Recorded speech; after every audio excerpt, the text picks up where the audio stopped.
राज्य में मैट्रिक परीक्षा देवाक छात्र छात्री आसीगला एक बड़ घोषणा जहां आपण समस्ते जान रखा निहाती जरूरी।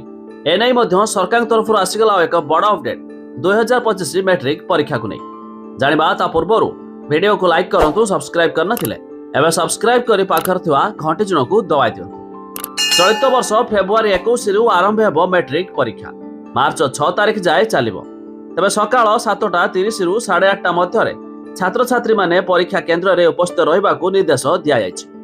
परीक्षा सका 9 रु 11:30 पर्यंत चलो। तेज परीक्षा आरंभ होबार 1 घंटा आगु और परीक्षा शेष हो उत्तर खाता सिल होगा पर्यंत परीक्षा केन्द्र में भिडियो जोगे सीधा प्रसारण कर 3133 परीक्षा केन्द्र में दिने छड़ा दिने परीक्षा आयोजन कर बोर्ड। एने बोर्ड सभापति श्रीकांत राय सूचना देइछन्ति। एथिसहित बोर्ड सभापति आहरी कहिसन्ति परीक्षा हेबा आगरु सेंटर रे कहीं प्रश्नपत्र मोबाइल रे फोटो उठाई प्रकट कले सहजरे धरा पड़िबे। प्रश्नपत्र प्रघातकारी को साबाड़ करिया पई एथर मैट्रिक प्रश्नपत्र उपरे परीक्षार्थी बुकलेट क्रमिक नंबर तथा सीरियल नंबर वाटरमार्क रे उल्लेख रहिबो। बुकलेट नंबर अर्थात वाटरमार्क क्यूआर कोड नंबर एवं स्टैटिक क्यूआर कोड छापी प्रतिटी प्रश्नपत्र उपरे उल्लेख कराइबा पई बोर्ड कर्तृपक्ष निष्पत्ति नेइछन्ति।